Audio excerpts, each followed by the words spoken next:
Como todos ustedes saben, el fin de semana en el mundo estuvo marcado por el ataque con drones de Irán hacia Israel. Por supuesto que también todos los inversionistas mundiales se preguntaban cómo se va a reaccionar el lunes cuando se abran los mercados. ¿El petróleo se va a disparar? ¿El dólar también? ¿Acaso los mercados bursátiles caerán con fuerza?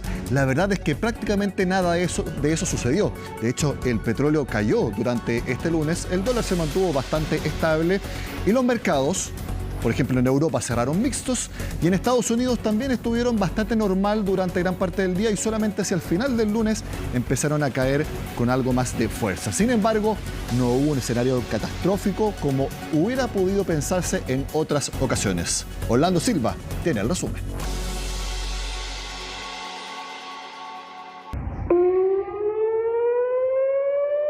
Las imágenes de la lluvia de drones y misiles lanzados por Irán sobre Israel encendieron las alarmas mundiales y también entre los inversionistas. El ataque, al producirse en pleno fin de semana, prolongó la incertidumbre de cómo iban a reaccionar los mercados mundiales a una escalada en el conflicto. Dudas que se despejaron la mañana de este lunes y que, contrariamente a lo que se esperaba, no fueron tan malas. Para evaluar lo que ocurrió el fin de semana en este conflicto geopolítico, debemos concentrarnos principalmente en dos activos. Por un lado en el oro, que ha permanecido bastante estable en el inicio de la semana, y por otro lado en el petróleo, que ha caído cerca de un 1%. Por lo tanto, creemos que el impacto que está teniendo en los mercados no es significativo. Es que el de los commodities era uno de los sectores donde más temor había. Se esperaba que el petróleo extendiera su tendencia alcista, que lo tenía cerca de los $90 el barril. Sin embargo, y para sorpresa de muchos, los precios del crudo cotizaron con bajas de más de 1%. Buena parte del incremento que hemos visto días previos de incremento del precio del petróleo, que llegó a niveles sobre los $90 el barril, en parte era determinado por la forma como el mercado estaba leyendo un posible retaliación por parte de Irán. Ahora, esa retaliación se dio este fin de semana. Y en cierto modo los actores, tanto Irán como Israel, lograron el objetivo que querían. Es decir, que en cierto modo ya Irán cumplió su amenaza, logró su objetivo para efectos de su política interna, e Israel, digamos, logró defenderse. Por lo tanto, hoy tenemos un precio del petróleo que inesperadamente uno podría pensar que el precio debería aumentar, y hoy no, está reduciéndose. Hoy está en términos de $88 el barril. ¿Y por qué? Porque la prima de riesgo implícito en el precio del petróleo se ha reducido, porque hoy el mercado está leyendo que el conflicto, por lo menos en el corto plazo, no va a reescalar. Ahora, obviamente este escenario no elimina la probabilidad de que eventualmente en el futuro o en el corto plazo Israel lleve al cabo una acción, pero hoy por hoy eso es lo que se analiza desde el punto de vista de la información que proviene del mercado. Mercados mundiales que hoy operaron mixtos, mientras la mayoría de las bolsas europeas cerraron con ganancias. En Wall Street hubo números rojos, pero aquí la geopolítica no sería el principal fundamento. En el caso de los riesgos geopolíticos también están siendo un factor concreto que afecta también a los mercados el día de hoy, aunque no solo eso, sino que también el dato que se publicó hoy día del consumo americano, que estuvo mejor de lo esperado, y al parecer lo que podía ser una buena noticia, en realidad los mercados no la han considerado como tal, porque un consumo alto está diciendo que probablemente viene inflación, y al venir inflación las tasas de interés van a costar que bajen. Por ende, más allá de lo contenido que puedan estar los riesgos geopolíticos, en este momento el principal factor que está haciendo mover las bolsas está haciendo los datos de inflación y lo que vayan a hacer los bancos centrales con la tasa de interés y con las expansiones monetarias. Donde sí se vio un efecto mayor fue en el mercado de divisas. El dólar siguió fortaleciéndose a nivel global, particularmente en Chile, ya roza los 980 pesos. Según los expertos, tal como los índices bursátiles, influyen los últimos datos macroeconómicos de Estados Unidos, aunque en el caso del billete verde, el conflicto bélico sí tiene mucho que ver con este movimiento. Hay que considerar que cuando tenemos situaciones bélicas como las que vivimos el fin de semana, se suele buscar como refugio lo que es la parte de liquidez. Y cuando hablamos de liquidez, por supuesto que la moneda que más se suele buscar es el dólar. Bajo ese punto de vista, el dólar suele apreciarse en hechos de esta índole cuando existe inestabilidad e incertidumbre en los mercados globales, en este caso por una situación bélica. Por otra parte, conocimos datos bastante favorables en Estados Unidos. Esto también apoya una apreciación del dólar, ya que el mercado estaría anticipando que la Reserva Federal de Estados Unidos demoraría más aún en bajar los tipos de interés. A la espera de ver cómo evoluciona el conflicto, quien hizo un llamado a la calma fue el ministro de Hacienda, que en Tolerancia Cero destacó que el país ha recuperado gran parte de las herramientas que le permiten estar preparado para este tipo de shocks. Si el conflicto escala, y alcanza proporciones mayores, por supuesto, no solo afecta a los precios de los combustibles, va a afectar muchas cosas en la economía mundial, pero nosotros durante el último par de años, junto con estabilizar la economía, también hemos ido recuperando parte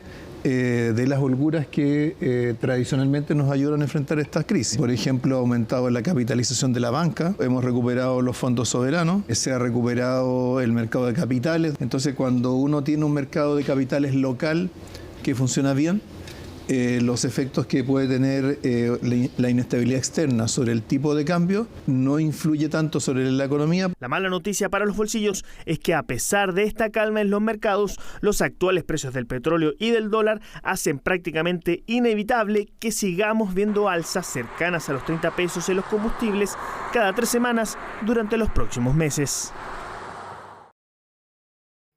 Queremos seguir hablando de mercados porque lo que sucedió el fin de semana junto a las decisiones de tasa de interés en Estados Unidos y en Chile, sin duda que han copado la atención del mercado financiero. Por lo tanto, en este segmento de recomendaciones de inversión, tomamos contacto con Klaus Kempf, que es el director de Portafolio Solutions en Credit Corp Capital. Ahí lo vemos en pantalla. Klaus, gracias por estar con nosotros. Hola, muchas gracias por tenernos acá, Nicolás.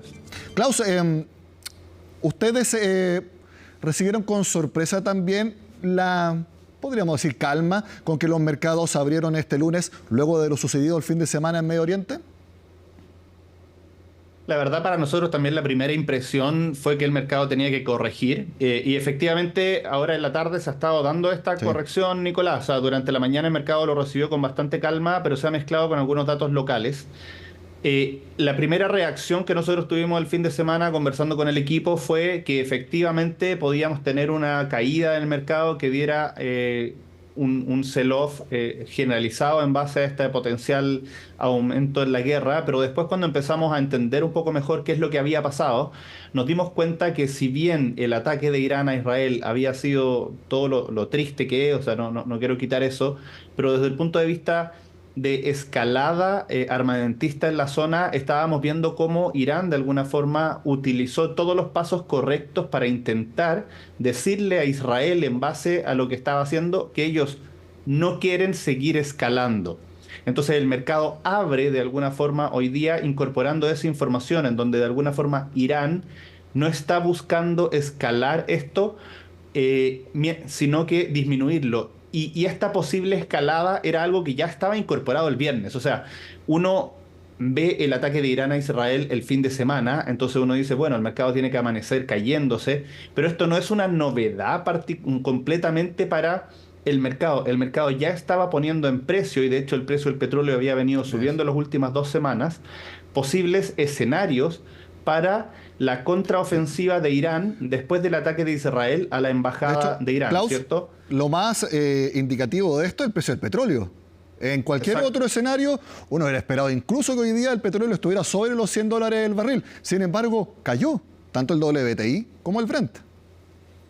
Exactamente. El petróleo abrió cayendo en la mañana específicamente porque ya tenía incorporado un ataque de Irán a Israel. No sabíamos cuándo, se dio este fin de semana y había diferentes escenarios. Un posible escenario era efectivamente que esto se diera en una escalada aún mayor, aún más importante, y lo que termina pasando dentro de las posibilidades, y entendiendo que nada de esto es bueno, está en el rango bueno de las posibilidades que el mercado ponía. Entonces, cuando uno tiene muchas posibilidades, pero después se termina dando una, y esa una, si bien no es buena, pero está en el rango bueno de todas las posibilidades, el mercado termina reaccionando bien.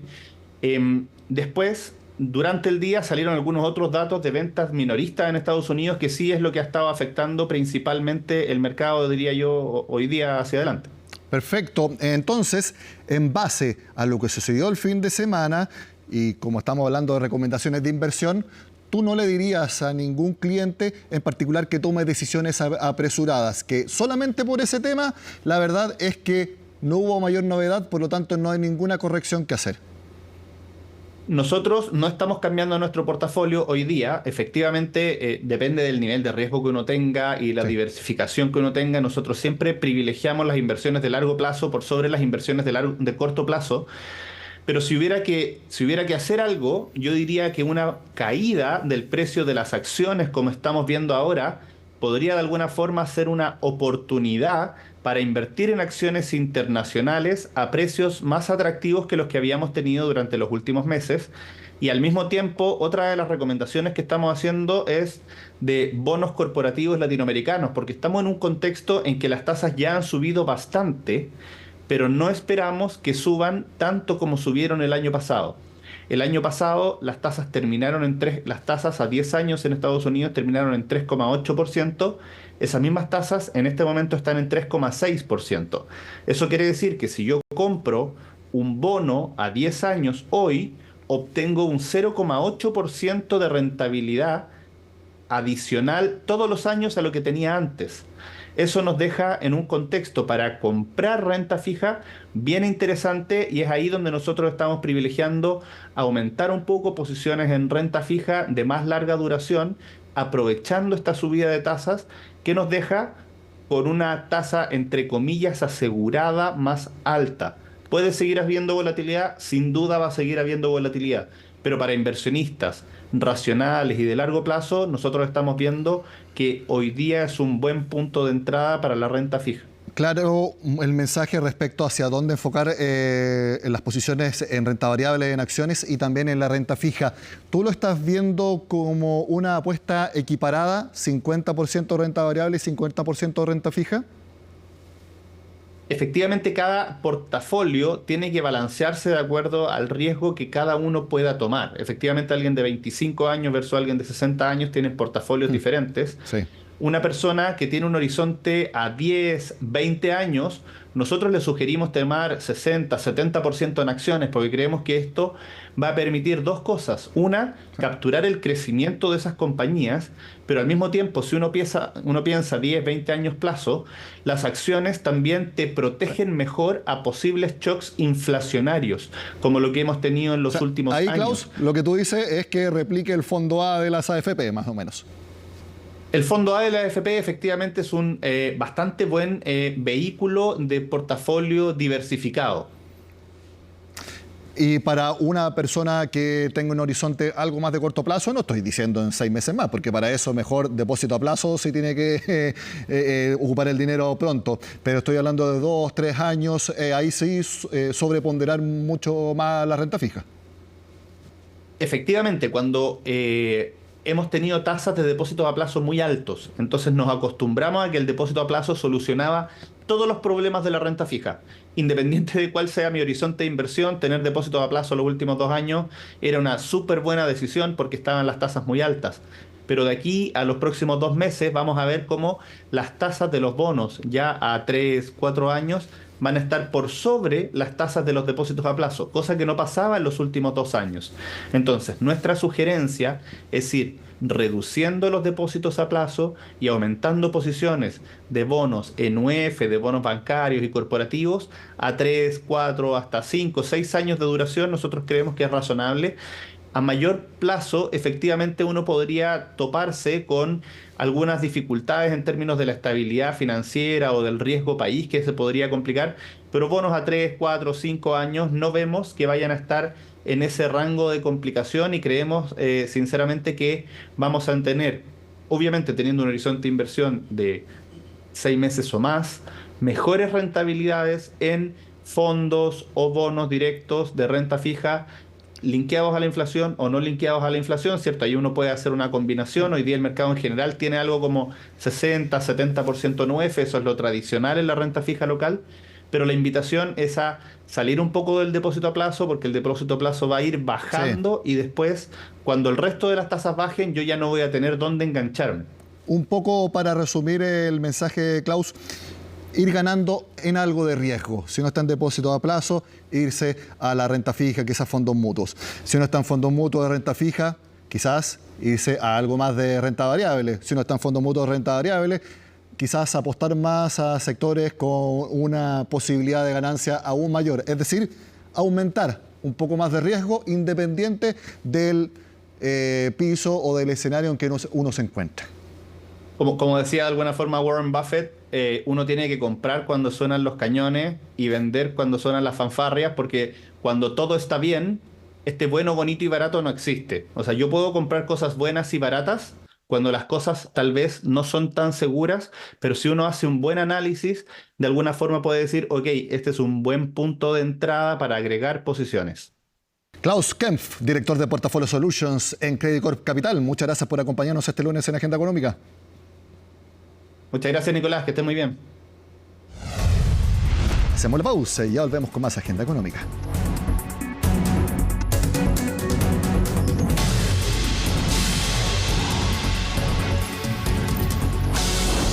El 25 de abril se realizará una nueva edición de ENADE, organizado, como sabemos, por ICARE. Precisamente la presidenta de ICARE estuvo este domingo en el programa Influyentes acá en CNN Chile. Y parte de los mensajes es que no ve todavía en el ministro de Hacienda una urgencia por plantear muchas medidas pro crecimiento. Al menos esa es su visión. Lo vemos ahora. De alguna manera vemos que se ha instalado en Chile una nueva como normalidad, que más bien es una dinámica de una nueva mediocridad. No podemos aceptar que Chile no crezca y ya nadie como que le importe tanto. El ministro Marcel no veo que tenga la urgencia, no veo al crecimiento y a las medidas pro inversión con la urgencia que querríamos. Bueno, donde sí se presentaron medidas futuras para elevar la llegada de turistas extranjeros, precisamente fue en el turismo. Se lo contamos la semana pasada acá en el programa, por ejemplo, que si turistas extranjeros vienen a nuestro país y compran bienes, se les devuelva el IVA cuando salgan del país, algo que se hace en otras partes, como por ejemplo Europa y, si no me equivoco, Uruguay. Es parte de las medidas que a continuación relata María Luisa Carrión.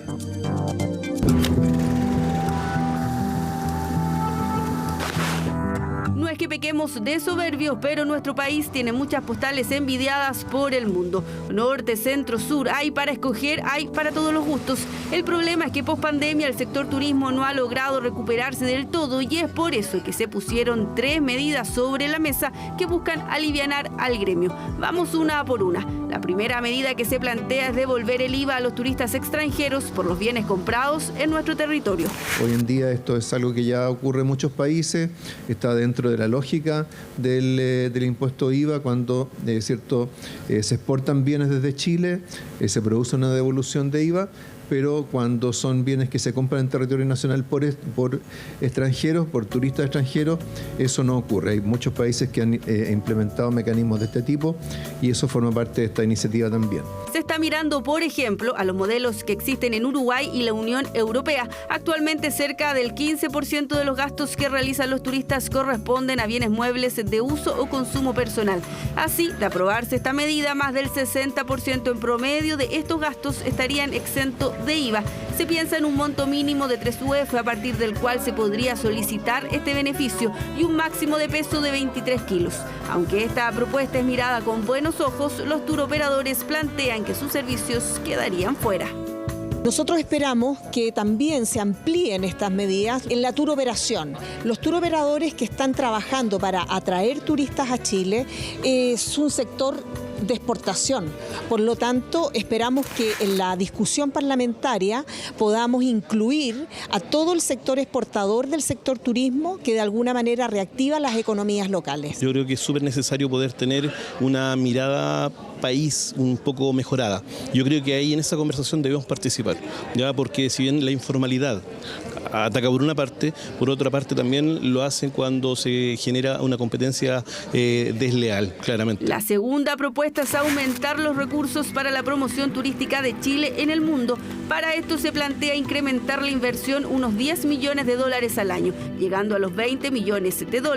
Para el financiamiento se creará una tasa de 1,25% sobre el precio de los servicios de hospedaje para los turistas extranjeros. Acá también se incluye Airbnb. Sin embargo, este porcentaje no convenció a todos. La tasa nos parece algo más alta de lo que nosotros como sector privado habíamos patrocinado. Nosotros esperábamos una tasa del orden del 1% para los turistas extranjeros que paguen sus consumos en dólares es decir, que traigan divisas que no existen en la economía chilena. La tercera y última propuesta del Ejecutivo es devolver el IVA para la promoción de productos audiovisuales extranjeros que se realicen en territorio nacional.